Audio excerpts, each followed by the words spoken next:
आपने सीडीएस की तैयारी की थी और 12 बार आप एसएसबी में आउट हो गए। ठीक है, तो यार 12 बार जो व्यक्ति आउट हो जाए उसके बाद में उसकी हिम्मत बचती कैसे सरकारी नौकरी की तैयारी के लिए? सर जब पीछे आपके कुछ नहीं होता ना, आपको पता है कि यार आप अकेले ही हो एकदम आगे। तो इस तैयारी में अगर हम सबसे पहले विषय मैथ्स की बात करें तो मैथ्स की तैयारी आपने कैसे की और कहाँ से की? सर मैंने मैथ्स के लिए पर्टिकुलरली आपका जो स्पेशल वीओडी बैच है सर, लेकिन आज के बच्चे ये मानते नहीं, कहते अरे पढ़ने के बाद में तो बोल देते हैं बैच से पढ़े थे। आपके पास कोई प्रूफ है?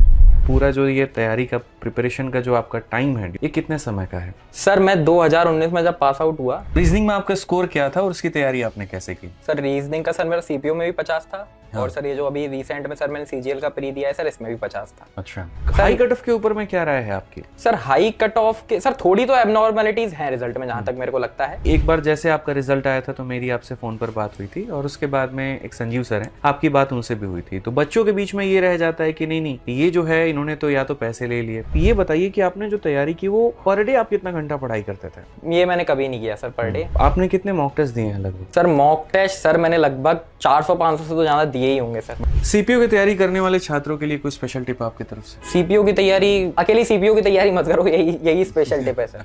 पूरे भारत में जहां पर 30 लाख से ज्यादा कैंडिडेट किसी सरकारी नौकरी का फॉर्म भरते हैं और उसमें ऑल इंडिया रैंक 3 लेकर के आना अपने आप में सबसे बड़ी गर्व की बात होती है। सोचिए उस लड़के का जिसका रैंक 3 आया होगा उसने किस लेवल की तैयारी की होगी, कैसे उसने अपने नोट्स बनाए होंगे, कितने घंटे की उसने पढ़ाई की होगी और कितनी बार उसको अलग अलग परीक्षाओं में असफलताएं मिली होंगी। ये सारी बातों को बयान करने वो लड़का खुद आज हमारे सामने है, जिनका नाम है आर्यन, जो मध्य प्रदेश से आते हैं। और ऐसा नहीं है कि इनकी पहली नौकरी है, इसके पहले ऑलरेडी ये सीएचएसएल में ऑल इंडिया रैंक 194 ला करके सेंट्रल ब्यूरो ऑफ नारकोटिक्स में एलडीसी के पद पर तैनात हैं और नौकरी करते हुए इन्होंने सीपीओ की तैयारी की और उसके बाद में ऑल इंडिया रैंक 3 लेकर के आए। तो स्वागत है आर्यन आपका। Thank you sir. कैसे हैं आप? सर बहुत बढ़िया। क्या लगता है यहाँ पर कि असफलताओं से ये सफलता की जर्नी कैसी रही आपकी? सर देखा जाए तो असफलताओं ने ही सफलता तक पहुंचाया है, क्योंकि अगर पहले असफल नहीं होते तो यहाँ जाके असफल होते। तो वहां पर मैंने ये भी सुना, अभी आपने बताया था मुझे कि आपने सीडीएस की तैयारी की थी और 12 बार आप एसएसबी में आउट हो गए। Yes sir. ठीक है, तो यार 12 बार जो व्यक्ति आउट हो जाए उसके बाद में उसकी हिम्मत बचती कैसे सरकारी नौकरी की तैयारी के लिए? सर जब पीछे आपके कुछ नहीं होता ना, आपको पता है कि यार आप अकेले ही हो एकदम आगे, तो सर वही रहता है कि यार ये तो करना ही है, क्योंकि उसके अलावा ऑप्शन ही नहीं है ना कोई आपके पास। आप ये नहीं करोगे तो क्या करोगे? सर मैंने अपनी ग्रेजुएशन में बीए किया था और सर बीए वाले बच्चे के लिए ऐसा कोई बैकअप रहता नहीं है, या तो वो पीएचडी करे आगे, बट सर उतना टाइम नहीं था घर वालों के पास। घर वालों को ये था कि यार लड़का जल्दी सेटल हो, क्योंकि सर मैं अपने परिवार में सबसे छोटा हूँ। हम सर 5 भाई बहन हैं और सर मैं और मेरी जो सिस्टर है हम दोनों ट्विंस हैं, तो सर उसकी भी शादी करनी थी और मेरे भैया कोई जॉब वगैरह कर नहीं रहे थे। तो सर इस वजह से भी मेरे ऊपर एक वो साइकोलॉजिकल वाला प्रेशर था। और पापा भी सर मेरे मतलब एज में काफी बड़े हैं मेरे से। मतलब बहुत लेट बर्थ हुआ है आपका? हाँ सर, बहुत ही ज्यादा, जो आप कह सकते हैं एक तरीके से, तो आपको थोड़ा उस तरीके से सपोर्ट नहीं मिल पाया। Yes sir. रही बात पढ़ाई की आपकी, जो 10वीं की है, 12वीं की है, ग्रेजुएशन की है, तो वो आपने कहाँ से किया है? सर सबसे पहले जो मेरी प्राइमरी एजुकेशन है, मैंने 5th क्लास तक सर भिंड के सरकारी स्कूल में पढ़ा हूँ सर मैं। देन सर उसके बाद मेरे पापा को यह है कि यार किसी को तो बाहर निकालना है हमें यहाँ से, क्योंकि सर भिंड में उतना ज्यादा स्कूल है, सारी चीजें, बट सर माहौल नहीं है। और सर सबसे ज्यादा अगर मैं मानूं किसी चीज का फर्क पड़ता है तो सर वो माहौल ही है। माहौल का पड़ता है सर। तो सर मेरे पापा ने, मेरी जो सिस्टर है सर वो टेकनपुर रहती थी, तो सर टेकनपुर में ही सर एक BSF senior secondary school Tekanpur करके है, तो सर वहां पर मेरा सिविलियन कोटा के थ्रू एडमिशन हो गया था। उसका एक रिटन टेस्ट होता है जो सर मैंने क्वालिफाई किया था। देन सर 6 से लेकर 12 तक मैंने बीएसएफ सीनियर सेकेंडरी स्कूल में अपनी स्कूलिंग पूरी की। और सर जब मेरी स्कूलिंग पूरी हुई, देन सर मैंने, वैसे तो मैं पीसीएम बैकग्राउंड से था, बट सर मैंने जानबूझ के सर बीए से अपनी ग्रेजुएशन इसलिए की क्योंकि सर उसमें ज्यादा पढ़ना नहीं पड़ेगा, तो मैं अपने बाकी ये जो एग्जाम्स वगैरह है सीडीएस, इन पे ज्यादा अपना ध्यान दे पाऊंगा। एक बात बताइए मुझे, क्या सबसे पहला सपना ही आपका दिल्ली पुलिस सब इंस्पेक्टर बनना था? नहीं सर। या फिर कुछ और था? सर सबसे पहला सपना मेरा लेफ्टिनेंट बनना था। अच्छा।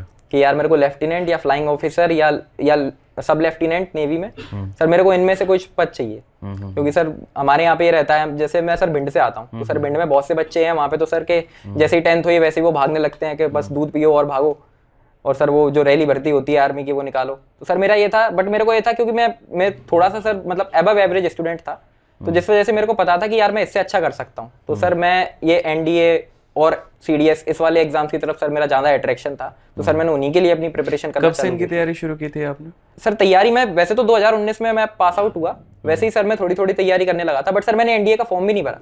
फॉर्म सर इसलिए नहीं भरा क्योंकि मेरे को इतना डर लगता था कि यार ये इतने बड़े एग्जाम ही मेरे लिए बने ही नहीं है। तो सर मैंने छोटे छोटे एग्जाम से स्टार्ट किया सर। देन वो जो एयरफोर्स के एक्स ग्रुप के एग्जाम होते थे सर, मैंने वो वाले एग्जाम दिए। देन सर वो भी नहीं निकले। वो सर एक बार जब निकला तो वो अग्निवीर आ गया, दूसरी बार दिया तो वो रिजल्ट नहीं आया, सर इस वे में सर तो मतलब झटके लगते गए हैं सर मेरे को पूरे रास्ते में।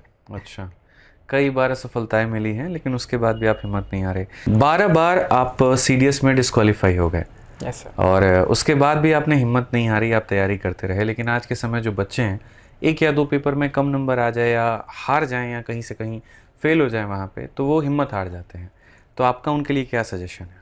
सर मैं बच्चों को यही कहूँगा कि जो बच्चे तैयारी कर रहे हैं या तैयारी स्टार्ट करने की सोच रहे हैं, सबसे पहले अपना सेंस ऑफ पर्पस को देखो भाई कि तुम्हारा सेंस ऑफ पर्पस क्या है। उस सेंस ऑफ पर्पस को हाई करने की सोचो कि भाई मेरा ये गोल है। और वो गोल सर नौकरी लगना सर बहुत छोटी सी चीज है सर, कि नौकरी लग गई हमारा गोल पूरा हो गया। सर मैं वो नहीं मानता सर। अपना सेंस ऑफ पर्पस नहीं मानते क्योंकि आज आपकी नौकरी लग चुकी है। मुझे लगता है जो आपकी सीएचएसएल की पहली नौकरी नहीं लगी होती तो शायद नौकरी बहुत बड़ी चीज होती। सर नौकरी बड़ी चीज है। हाँ। सर मैं मानता हूँ नौकरी बड़ी चीज है, बट सर बात यह है कि नौकरी हम कर किस लिए रहे हैं?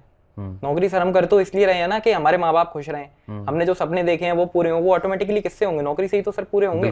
तो सर वो सेंस ऑफ पर्पस अपना माइंड में क्लियर होना चाहिए कि सर मेरा ये सेंस ऑफ पर्पस है और मेरे को इस सेंस ऑफ पर्पस के लिए मेहनत करनी है, क्योंकि सर मेहनत तो हम करते हैं। तो आपने उस पॉइंट ऑफ व्यू से कहा कि जो मेरा खुशियां हैं, जो एट द एंड में जो मुझे पाना है वो मायने रखिए। उस महीने में नौकरी कौन सी है, क्या है, वो एक नौकरी एक माध्यम हो सकता है सर, माध्यम हो सकता है, लेकिन नौकरी ही सब कुछ है ये जरूरी नहीं। परफेक्ट है। तो मुझे ये बताइए कि सबसे पहले जब आपने तैयारी शुरू की थी सीडीएस की, तो सीडीएस में इतनी सारी असफलताएं मिली, उसके बाद में आपने एसएससी का रास्ता कैसे अपनाया? सर एसएससी का सर सबसे पहले मैं मुखर्जी नगर आया था सर तैयारी करने के लिए अपनी। अच्छा। 2019 में सर मेरी 12th कंप्लीट हुई थी। तो सर जैसे ही मेरा कॉलेज में वहाँ पे एडमिशन वगैरह हो गया, उसको सर मैं वहाँ से फाइनल करके मुखर्जी नगर आया। मैंने सर संत नगर में रूम लिया। अच्छा, यही हमारे पास नहीं। अच्छा। मैं सर वहाँ पे रहता था। और सर मैंने आपके यहाँ पे जो दीपक सर हैं सर, उनकी दीपा अकेडमी सर मैंने ज्वाइन की थी मुखर्जी नगर में जब चलती थी। हाँ जी सर।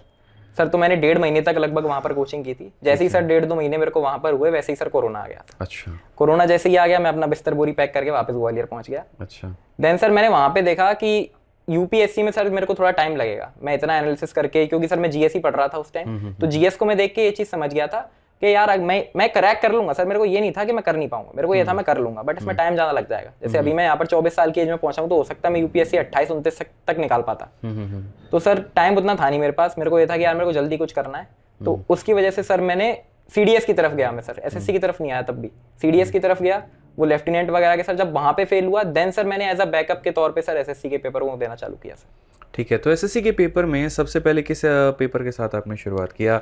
मन में कौन सा पोस्ट ऐसा था जिसको लेकर के आप एकदम हो कि भाई ये प्राप्त करना है? सर वो पोस्ट तो दिल्ली पुलिस सब इंस्पेक्टर ही था सर। नहीं, ऐसा तो नहीं सीपीयू निकल गया तो दिल्ली पुलिस सब ना इंस्पेक्टर सर। देखो सर मैं डिफेंस वाले बैकग्राउंड से था सर, क्योंकि मैंने सीडीएस वगैरह की तैयारी की थी। तो सर उससे रिलेटेड अगर अपन कोई जॉब देखे ना एसएससी में कौन सी है, तो सर वो सीपीओ का ही पेपर है अकेला, जो तुम्हें वो वाला फील काफी हद तक दे सकता है। नहीं, एक्साइज इंस्पेक्टर की भी पोस्ट है जिसमें यूनिफॉर्म है, प्रिवेंटिव की भी है जिसमें यूनिफॉर्म है। एक्साइज इंस्पेक्टर वगैरह सर इनकी यूनिफॉर्म है, बट सर इन पे मोस्टली जो काम है सर वो मिनिस्टीरियल एज तौर पे होता है। आप फील्ड में बहुत ही रेयर केसेस में जाते हैं। हाँ सर। आप अगर फील्ड वाली बात करते हैं तो फील्ड वाली तो फिर इनकम टैक्स हो गई, सीबीआई हाँ इनकम टैक्स हो गई सर। तो सर इन्हीं जॉब्स को देख के सर मैंने कि सीपीओ के पेपर में सर, क्योंकि सीआरपीएफ, बीएसएफ, ये सारी चीजें, और मैं सर बीएसएफ कैंपस में ही रहता था। ठीक है, क्योंकि बीएसएफ सीनियर सेकेंडरी स्कूल था मेरा। तो सर थोड़ा सा पावर वाली जो चाहत है वो है कि थोड़ा रहें, थोड़ा क्षेत्र में अपना दबदबा हो। Yes sir. चीज़ें हो, बेहतर है अपना। अच्छा चॉइस है सारी चीज़ों को लेकर के। तो अब finally Delhi police sub inspector आप बन चुके हैं। Yes sir. लेकिन ये ऐसे सितारे आपके कंधे पे अभी नहीं जड़े हैं, इसके पीछे की एक मेहनत बहुत बड़ी है। और चूंकि हम अगर देखें सीपीओ के सिलेबस को, तो चाहे गणित हो, इंग्लिश हो, जीएस हो या फिर आपका रीजनिंग हो, इनका जो सिलेबस है वो बहुत बड़ा है, काफ़ी सारे टॉपिक्स आपको पढ़ने हैं। तो मेरे कुछ इसके सवाल हैं तैयारी के संबंधित कि आपने पढ़ाई कैसे की, क्या किया, क्योंकि इसके ऊपर में भी काफ़ी क्वेश्चंस हैं कि आप कहाँ के स्टूडेंट हैं, यहाँ के हैं कि वहाँ के हैं, कि किन से पढ़ा कि क्या पढ़ा। तो सारी बातें धीरे धीरे करके हम लोग जानेंगे। ठीक है सर। सबसे पहले आप मुझे ये बता दीजिए कि पूरा जो ये तैयारी का प्रिपरेशन का जो आपका टाइम है, ड्यूरेशन है, ये कितने समय का है? सर मैं 2019 में जब पास आउट हुआ, देन सर उसके 3-4 महीने हटा दो जब तक मैं कॉलेज में एडमिशन हो गया, उसके बाद से सर मैंने अपनी तैयारी चालू की थी पर्टिकुलरली। तब से आपने तैयारी शुरू की? Yes sir. और शुरू में जो तैयारी की आपने वो सीडीएस की, फिर उसके बाद कुछ महीने आपने यूपीएससी की, और तब जाकर के आप एसएससी की तरफ आए। तो सीडीएस की जो तैयारी है उसकी भी मदद थोड़ी आपको मिली है, यूपीएससी की तैयारी से आपको जीएस की मदद मिली है, और बाकी जो अपनी एसएससी की तैयारी है इसमें तो हुआ ही हुआ है। मतलब सब्र आपका बहुत बड़ा है। हालांकि ऐसा नहीं कि आपकी पहली नौकरी, आप ऑलरेडी सीएचएसएल में ज्वाइनिंग करके नौकरी कर रहे हैं वहाँ पे। ठीक है। तो इस तैयारी में अगर हम सबसे पहले विषय मैथ्स की बात करें, तो मैथ्स की तैयारी आपने कैसे की और कहाँ से की? सर मैंने मैथ्स के लिए पर्टिकुलरली आपका जो स्पेशल वीओडी बैच है सर, वो मैंने परचेज किया दिया था और उसी से सर मैंने अपना पूरा मैथ्स का जो है सारा सिलेबस वहीं से कवर किया है सर। देन सर मेरा एक बार जब सिलेबस कवर हो गया, देन सर मैंने डिफरेंट प्लेटफॉर्म्स के मॉक देना चालू किए, लाइव मॉक्स भी दिए, बाकी सारी चीजें भी वो मैं वहां से कवर करते गया सर। फिर सर आप बीच में जब जैसे ही कोई भी पेपर आते थे, आपकी एक सीरीज आती थी करके 10 दिन 10 मैराथन, 20 दिन 20 मैराथन, तो सर मैं वो देख लेता था, उससे मिक्स क्वेश्चंस की प्रैक्टिस हो जाती थी सर। तो सर इन 2-3 चीजों को सर सब्स्टिट्यूट करके मैंने अपना मैथ्स तैयार किया था सर। अच्छा, मतलब आप एक तरीके से वीओडी बैच से भी पढ़ रहे थे? Yes sir. और यूट्यूब के जो मैं बीच में मैराथन्स पे लेकर के आता था करते थे? क्योंकि सर वीओडी बैच हमारा पुराना था। हाँ। तो मेरे को नया कंटेंट भी चाहिए। अब नया कंटेंट अब उसको अपग्रेड कराऊंगा, उसमें पैसे लगेंगे। तो सर उस वजह से सर यूट्यूब से उसको। लेकिन आज के बच्चे ये मानते नहीं, कहते अरे पढ़ने के बाद में तो बोल देते हैं बैच से पढ़े थे। आपके पास कोई प्रूफ है? सर प्रूफ सर मेरे फोन में प्रूफ है सर। हाँ, मैं आरजी विक्रमजीत ऐप से पढ़ा हूँ सर, इसका इनवॉइस आप देख सकते हैं। अच्छा, आपके एप्लीकेशन में है? हाँ जी फोन में।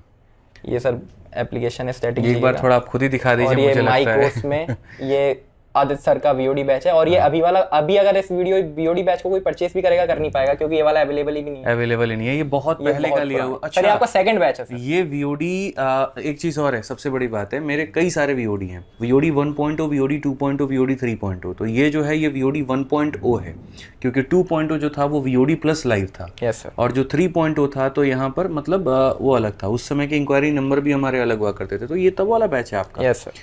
इसके टाइटल में भी है ना, मुझे लग रहा है ये बैच कब आया होता, बहुत पहले आया हुआ है ये। आई थिंक 2022 के करीब का है। 22-23 तभी तैयारी चालू की थी। उस तभी से जब तैयारी शुरू की। कैसे, किसने रिकमेंड किया था मैथ्स का आपको? सर मैथ्स का सर मैं दीबा एकेडमी में सर पढ़ता था यहाँ पर आके। 2019 में मैं जब मुखर्जी नगर आप ऑलरेडी जो आज हमारे प्लेटफॉर्म पे सर हैं। Yes sir. तो पहले आप उनके संपर्क में थे? सर मैं 12th पास आउट करके मुखर्जी नगर आया था। वहाँ पे सर मैं संत नगर में रहता था, तो मेरे साथ एक भैया रहते थे, लकी भैया। अच्छा। तो वो दीबा एकेडमी पे सर कोचिंग करते थे। मैं तो ये आया था कि मेरे को यूपीएससी की कोचिंग करनी है और मैं विजन आईएएस, दृष्टि, ये वाली कोचिंग सर एक्सप्लोर भी कर रहा था। अच्छा।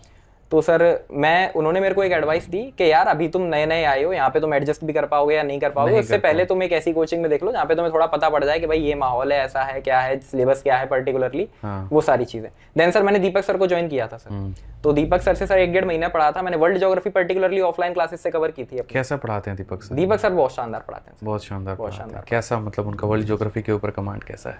सर उनका सारों के ही ऊपर कमांड अच्छा है और वो जिस तरीके से क्लास में पढ़ाते हैं सर वो भी काफी इंटरेक्टिव लगा था मेरे को, जिस वजह से सर मैं सर्वाइव भी कर पाया 1.5 महीने मुखर्जी नगर में, अगर मैं सही बताऊं तो। चलिए, तो मैथ्स की बात करें तो वीओडी बैच की कौन सी चीज़ ऐसी है जो बहुत खास है, जो आपको लगता है? क्योंकि मैं हमेशा ये बोलता हूँ कि ये टॉपर्स का फेवरेट बैच है। मैं जब वीओडी बैच के बारे में अनाउंसमेंट करता हूँ, मैं बताता हूँ कि ये टॉपर्स का फेवरेट बैच है। इससे पढ़ करके काफ़ी लोग अलग अलग जगह पर सेलेक्ट हुए हैं। तो कौन ऐसी चीज़ है जिस वीओडी बैच की जो आपको रोक करके रखी और पूरा पढ़ने पर उसने मजबूर कर दिया? सर वीओडी सबसे अच्छी सर जो मेरे को चीज़ लगती है कि जैसे अपन कोई भी चैप्टर अगर एक उठा लें, जैसे सर मैंने परसेंटेज उठाया, तो वो सारी चीजें सर सिस्टमेटिकली अरेंज है कि सबसे पहले मैं मतलब एकदम बेसिक से जाऊंगा सर मैं, कि मेरे को फ्रैक्शन को परसेंटेज में मैं कैसे कन्वर्ट करूंगा, परसेंटेज को फ्रैक्शन में कैसे कन्वर्ट करूंगा। जब मैं वो बेसिक वाली चीजें सीखूंगा तो सर वो मेरा बेस बनाएंगी किसी चैप्टर का। और जब वो बेस अच्छा होगा सर तभी अपन उसके ऊपर कितने भी हार्ड क्वेश्चन आ जाएं उसके, या मीडियम टाइप के क्वेश्चन आ रहे हैं, तभी तो कवर कर पाएंगे सर।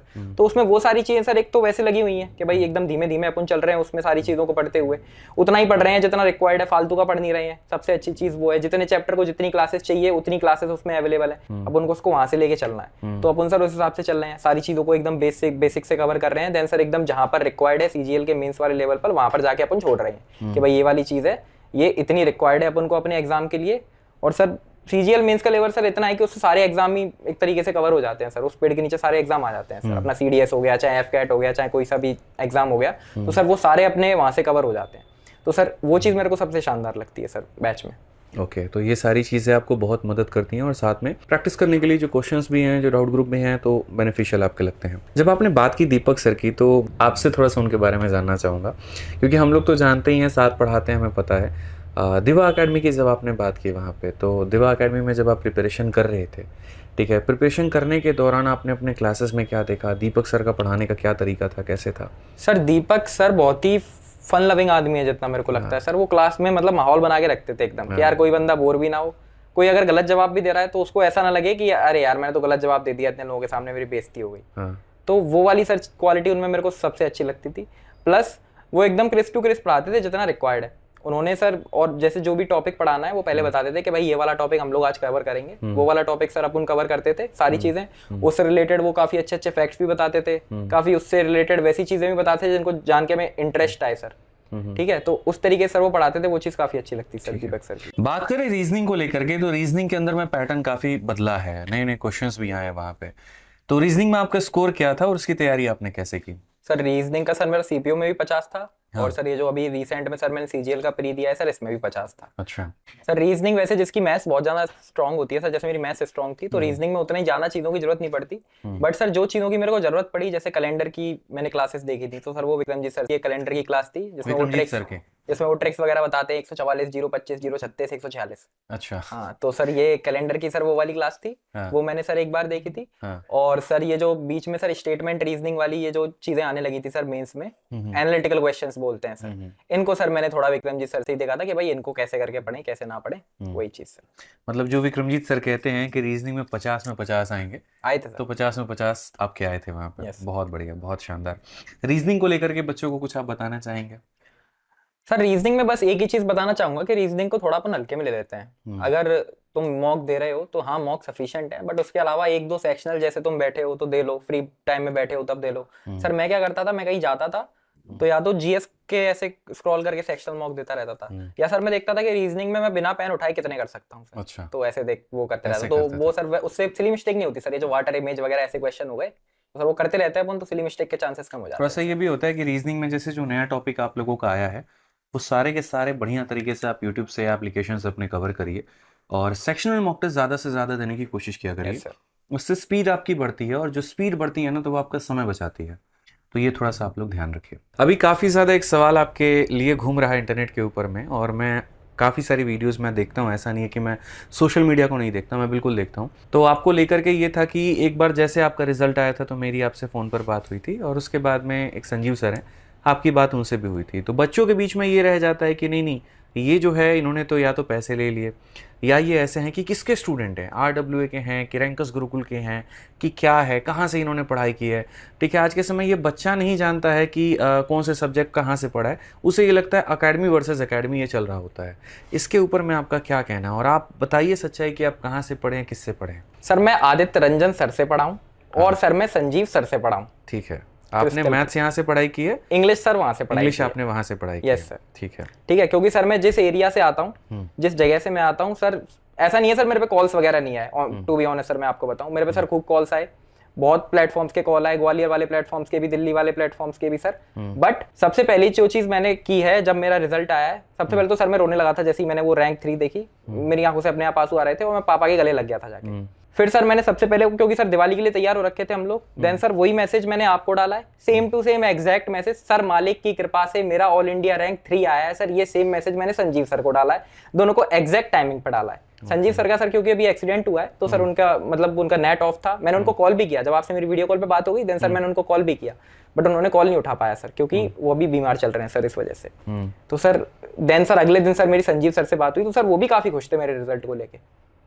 तो ये, और ये जो सर ये है कि कहाँ से पढ़े हो कहाँ से नहीं पढ़े हो, इस चीज से ज्यादा फोकस सर इस चीज पे करना चाहिए कि हाँ भाई इस बंदे से हम क्या सीख सकते हैं। मैं इस टीचर से पढ़ा हूँ और मैं उस टीचर से पढ़ा हूँ, इन दोनों टीचर से मैं ये सब्जेक्ट पढ़ा हूँ सर, ये मैं यहाँ से क्लियर कर रहा हूँ। देखिए, आप लोगों से भी एक छोटी सी बात मैं कहना चाहूँगा, जो आप शब्द लिखते हैं ना वो बड़ा मज़ेदार होता है आपके लिए। सोशल मीडिया को चलाना, यूं सेकंडों में कमेंट कर देना, पल भर में यहाँ पर आप मोदी जी को तक गरिया देंगे, आप दुनिया में किसी को बोल देंगे, आप किसी की इज्जत नहीं करेंगे। वो बड़ी प्यारी सी एक शिक्षक की लाइन है कि आज के लोग जहाँ पर अपने मुखिया से लड़ने की औकात नहीं रखते हैं वो गांधी को गरियाते हैं। बस वही वाली बात है कि तैयारी आपकी कैसी है कैसी नहीं है आपको बेहतर तरीके से पता है। आप कोई टॉपर की वीडियो से सीख सकते हैं, आपको ये पता होना चाहिए, लेकिन आप करते क्या है वहाँ पे जाकर के ट्रोल आर्मी बन करके ट्रोल करना। क्या मिलता है आपको उससे? मंशा आपने ये रखी कि मुझे उससे सीखना है, मंशा आपने ये रखी है कि वो मुझे क्या बता सकता है। उसका भी एक परिवार है, उसके भी मम्मी हैं, पापा हैं, बहन हैं, दोस्त हैं, भाई हैं। और सोचो, जिसने जीवन में इतने साल लगा करके तैयारी की, अलग अलग किताबों पे रट्टा मारा, सारी चीज़ें इसने इतनी सफलताएं हासिल की, तब जा करके वो सफल मिलता है। तो कहाँ शुभकामना देने के बजाय आप उसको ट्रोल आर्मी बन करके ट्रोल कर रहे होते हैं। एक व्यक्ति स्पष्ट रूप से अपने 2 प्रिय शिक्षकों को कॉल करता है और आप वहां ट्रोल आर्मी बन करके खेलते हैं टीचर टीचर टीचर टीचर। एक सिंपल सी बात मेरा यहाँ पर ये कहना है कि क्या ज़रूरी है कि सारे के सारे टीचर एक ही प्लेटफॉर्म के हो? ऐसा भी तो हो सकता है कि अलग अलग प्लेटफॉर्म के अलग अलग शिक्षकों से वो व्यक्ति पढ़ा, तो इसमें जाकर के उसको नेगेटिव बोलना कहाँ से है? किसने सिखाया आपको? आप लोग तो ऐसे नहीं थे। ये माहौल अब धीरे धीरे जो बनता चला जा रहा है, इसके शिकार आप भी होंगे और बहुत गंदा होंगे। कल के दिन आप में से किसी का रिजल्ट आएगा, आप में से किसी का रैंक आएगा, वो आकर के जब यहाँ पॉडकास्ट देगा और बाकी लोग भी सेम करेंगे ना, तो वो व्यक्ति समझ पाएगा कि इसका दर्द क्या होता है। आपके हर एक कमेंट को मेरा परिवार भी देखता है, इनका परिवार भी देखता है, सबका देखता है। और आप सोचिए कि आप कितनी मर्यादा में वो बातों को लिखते हैं। तो थोड़ा सा आगे से इस बात को ध्यान दीजिए, क्योंकि मैं इसके ऊपर में ज़्यादा चर्चा करना चाह नहीं रहा था, बट मैंने सेम ये चीज़ें देखी, रैंक 1, रैंक 2, रैंक 3। मतलब ये पहली बार मेरे लिए बहुत इम्पॉर्टेंट है और पूरे इंडस्ट्री में पहली बार ऐसा हुआ है कि ये 3 रैंक में कोई भी ऐसा रैंक नहीं है जो डिस्प्यूटेड है। रैंक 1 सिर्फ और सिर्फ रैंकर्स गुरुकुल आदित्य रंजन, रैंक 2 भी उसी तरीके से। आपने 2 शिक्षकों से पढ़ा, दोनों की बातें कही, बट बच्चे आज के समय इतने नासमझ हो चुके हैं, कोई भी आकर के यूट्यूब पर कुछ भी कह देता है, तुरंत उसके दिमाग पे चले जाना है, तुरंत उसकी बात को मान लेना है। वो 1% ये कंसिडर नहीं करते। मतलब आज को उनके जानने में ये मजा आता है किस टीचर से पढ़ा है, उनको ये मजा नहीं आता कैसे पढ़ा है। उनको फोकस क्या करना चाहिए, यार इसने कितने घंटे तैयारी की, इसने यहाँ पर जो है इंग्लिश को कैसे आसान बनाया, इसने मैथ्स को कैसे आसान बनाया, इसने कैलकुलेशन को बेहतर कैसे किया, कौन सी ऐसी इसकी टेक्निक थी जो हम अपना सकते हैं। आज के समय फोकस बच्चों का उस पर होना चाहिए। आज तो कोई इंटरव्यू इस बात के लिए देखता ही नहीं है, वो जानता कौन टीचर से पढ़ा। अरे मैं कहता हूँ कई ऐसे टीचर है, दीपक सर जैसे टीचर है जिनके बारे में दुनिया नहीं जानती। वो तो फेमस ही अच्छा नहीं पढ़ाते होते हैं, नहीं पढ़ाते, अंडररेटेड है। आप बताइए, बहुत बेहतर पढ़ाते, लेकिन उस लेवल पर वो वायरल नहीं है, इसका मतलब वो टीचर नहीं है। कोई अगर 50 बच्चों को पढ़ा रहा है, सिलेक्शन उसके भी स्टूडेंट्स का हो रहा है, कोई 5 लाख पढ़ा रहा है, सिलेक्शन उसके स्टूडेंट्स का भी हो रहा है। हर टीचर अपने आप में बेहतर है, हर किसी का कंटेंट अच्छा है। आप किसी पर भी विश्वास रख करके उसे पढ़ेंगे तो बेहतर होगा। दूसरा, मैं इस वीडियो के माध्यम से एक चीज़ का और जवाब देना चाहूँगा कि हमारे लिए भी बच्चे कहते हैं आप तो रैंक रैंक रैंक हल्ला कर रहे हैं, जो सेलेक्ट नहीं हुए उनकी जिम्मेदारी कौन लेगा? सिंपल सी बात है, 1 लाख बच्चे सीपीओ के मेंस में जाते हैं, 10,000 नौकरियां हैं, 10,000 सीटें हैं, तो जाहिर सी है ना कि 90,000 तो असफल होंगे। सर इसमें मैं एक चीज ऐड करना चाहूंगा। सर मैं 2023 तक क्या था, मैं भी तो उसी कतार में ही था ना सर, कि मेरा नहीं निकला पेपर। तो 2022 में भी वही था, बट 24 में मैं यहाँ पर हूँ कि भाई मेरा निकला है, मैं तुम लोगों को बता रहा हूँ, मतलब यहाँ पर आके बैठा हूँ, आपके साथ इंटरव्यू कर रहा हूँ। तो उनके लिए ऐसा नहीं होता कि हम नहीं कर रहे होते हैं। जैसे अगर आज आप यहाँ पर आए हैं तो बैक टू बैक हम कंटेंट दे रहे हैं, हम यूट्यूब पर भी दे रहे हैं, ऐप पर भी दे रहे हैं। आज नहीं हुआ कल होगा, कल नहीं हुआ परसों होगा, लेकिन हमने पढ़ाना थोड़ी छोड़ दिया, हमने साथ थोड़ी छोड़ दिया। बच्चों को ये थोड़ी कहा 20 क्लास उठ के चले जाओ, तुम्हें यहाँ पर सिलेक्शन हुआ, किसी काम के नहीं हो। ऑफलाइन में मैं पढ़ाता हूँ, 600 बच्चे में मानो 6 सेलेक्ट होते हैं, 594 नहीं होते हैं, तो 594 को भगा थोड़ी दिया जाता है। सही बात। बिठाया जाता है, पूछा जाता है आप क्या कारण था, असफल हो गए, बैठ करके स्ट्रेटजी बनाई जाती है, रणनीति बनाई जाती है। पिछली बार का भी सीजल का जब हम लोग डॉक्यूमेंट वेरिफिकेशन के पहले पोस्ट प्रेफरेंस जब होता है, वहां तक बैठ करके आदमी एक बात समझाए। कुछ बच्चों के हो गए, कुछ के नहीं हुए, फिर से आदमी पूरे साल लगा रहा, फिर से यहाँ पर पढ़ाता रहा, गाइड करता रहा, सारी चीज़ें करती रही, कोई बात नहीं, इस बार होगा। लेकिन ये तो तय है कि लाख बच्चे अगर मेंस तक जा रहे हैं तो 10,000 नौकरी है तो वही होगा, 90,000 नहीं होंगे। और वो मन की जो असंतुष्टियां हैं वो कहीं ना कहीं आकर के यूट्यूब पर जाहिर होंगी। सर इस बार तो सर सीपीओ में लगभग 5300 वैकेंसी थी सर, फिर भी सर यूआर का कट ऑफ 303 गया है। हाई कट ऑफ के ऊपर में क्या राय है आपकी? सर हाई कट ऑफ के सर थोड़ी तो एबनॉर्मलिटीज हैं रिजल्ट में, जहां तक मेरे को लगता है, क्योंकि वो प्रशांत सर ने भी एक वीडियो डाला वो लड़की का कि उसको उसकी मनपसंद पोस्ट नहीं मिली, तो वो तो क्रिस्टल क्लियर दिख रहा है उनको कि यार इसको तो मिलनी ही चाहिए थी, इसको क्यों नहीं मिली। प्लस सर कंपटीशन भी सर डे बाय डे बढ़ रहा है। ऐसा मतलब हाई कट ऑफ आप जो बात कर रहे हैं या मार्क्स के एनोमली को लेकर के बात कर रहे हैं, क्या लग रहा है आपकी नजर में, क्या है प्रॉब्लम, कहाँ से आई है? सर प्रॉब्लम सर है कि प्रॉपर मैनेजमेंट नहीं है अभी। ये एडिक्विटी आई है सर जब से चीजें इस बार सर मैंने ये सुना था कि पिछली बार तक सीपीओ में क्या होता था कि मेडिकल होता था, मेडिकल वाली लिस्ट जो है वो सीएपीएफ जो है एसएससी को भेजती थी, देन एसएससी सारे डॉक्यूमेंट्स को अपलोड करती थी अपनी साइट पे, देन रिजल्ट को बनाती थी। इस बार क्या हुआ है सर, सीएपीएफ ने हमारी आंखों के सामने मेरे को बिठा के मेरी पोस्ट वोस्ट ये है वो सारी पुटअप की है और देन उनको सबमिट किया है। अच्छा हाँ, तो वो आधा काम तो सीएपीएफ नहीं कर दिया है, एसएससी को सिर्फ रिजल्ट निकालना है। और सर रिजल्ट भी सर ये अभी हमारा इतनी जल्दी इस वजह से आया मेरे को लगता है क्योंकि 24 तारीख को अभी रोजगार मेला शेड्यूल्ड है, ठीक है, तो इस वजह से सर मुझे लग रहा है यहाँ पर कि बस रोजगार मेला के पहले कि रिजल्ट देना है, कैसे रिजल्ट निकालो और दे दो, यहाँ पर किसी भी तरीके से ज्वाइनिंग करवा करके खत्म करो कि कोई कोर्ट केस का चक्कर ही ना रहे और बस फटाफट हो जाए। और सर इस वाले सीपीओ पे तो वैसे ही बहुत विवाद हुए हैं सर, ऐसे 20 महीने के बाद ये पूरी प्रक्रिया लग गई है, पूरा 20 महीना हो गया इसमें तो, ठीक है। इस बार एसएससी के पेपर में ऐसा हो भी रहा है, मैं देख रहा हूँ कई ऐसे पेपर देखे मैंने हाल फिलहाल में कि बस उनकी एसएससी वालों की ये जल्दी है कि यार जल्दी ज्वाइनिंग दे दो, जल्दी ज्वाइनिंग दे दो, कोर्ट केस नहीं आना चाहिए, कोर्ट में मामला चला गया तो दिक्कत हो जाएगा। सीजल 24 में सेम कहानी, वो फटाफट ज्वाइनिंग है यहाँ पे। अब इसके आड़ में कुछ दिक्कतें आ भी नहीं है तो उसको वही कह रहे हैं कि मतलब घुन जो है वो आटे में ही पिस जाता है, वो लिखा वही है। सर। ठीक है, तो खैर छोड़िए इस सारी चीज़ों को लेकर के, आप ये बताइए कि आपने जो तैयारी की वो पर डे आप कितना घंटा पढ़ाई करते थे? सर ये मैंने कभी नहीं किया सर पर डे। सर मेरी क्या आदत थी, मैं अपनी तैयारी में सर 2 डायरीज बनाता था। 2 डायरी सर बनाता था। एक डायरी वो है कि जहां पर मेरे को जो भी चीज लगी कि सर जैसे ये वाला फॉर्मूला है, मान लो सर 2 फॉर्मूले हैं, मेरे को a + b के होल स्क्वायर का पता है, a³ + b³ का नहीं पता, तो मैं a³ + b³ वाले को नोट कर लेता था। एक डायरी मेरी ये हो गई। एक डायरी सर मेरी शेड्यूल वाली होती थी। मैं डेली रात को लिखता था उसमें कि भाई मेरे को सुबह ये चीजें करनी है, एंड देन चीजें होती आती थी, मैं टिक मारता जाता कि हाँ भाई चीजें हो गई हैं। अब सर वो भले ही 2 घंटे में हो जाए या 6 घंटे में हो जाए। मान लो अगर एक दिन में बिजी हो गया, मैं दोस्तों के साथ मूवी देखने चला गया, तो वो चीजें मैं नेक्स्ट सेम डे उसी पे डेट स्लैश करके अगले वाले दिन की डेट डाल देता कि भाई अगले दिन ये वाले काम करने हैं। सर तैयारी में बस ये नहीं कभी किया कि सैटरडे संडे ये सब कभी नहीं देखा कि भाई आज सैटरडे है, आज संडे है, ये है वो है। डेली का सर एक रूटीन होता था, उसको फॉलो करते थे, क्योंकि सर काम वाम बीच में आ ही जाते हैं। दोस्त आ गए तो आ ही गए, अब उनको मना वो नहीं कर सकते। 4-5 आए हैं, वो घर पे आ जाएंगे तो मैं लेके चले जाएंगे। तो इससे बढ़िया है वो सैटरडे संडे देखने से बजाय ऐसा सोचो कि यार महीने में 2-3 दिन तो ऐसे आएंगे जब हमारा मन नहीं करेगा बिल्कुल ही, और कोई घर का काम आ गया, दोस्त आ गए, कोई स्कूल का काम आ गया, कॉलेज का काम आ गया, वो तो सर आएगा ही। तो सर अपना इसी तरीके से सर मैंने जो है प्रिपरेशन को किया। ठीक है, कभी अप्स भी आए, कभी डाउन भी आए, कभी ज़्यादा भी पढ़ा, कभी कम भी पढ़ा, लेकिन पढ़ाई करते रहे, कंसिस्टेंट रहे।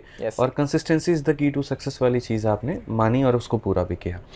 पूरे तैयारी के दौरान में आपने कितने मॉक टेस्ट दिए हैं लगभग? सर मॉक टेस्ट सर मैंने लगभग 400-500 से तो ज्यादा दिए ही होंगे सर। मतलब अगर मैं अपने पूरे 6 सालों के अंदर ये सर मैं रफ एग्जाम 19 से लेकर के 25 की अगर हम बात करें तो अलग अलग एग्जाम्स की, सीडीएस की, एसएससी की मिला करके सर 20-25 तो रियल पेपर ही दे दिए हैं सर।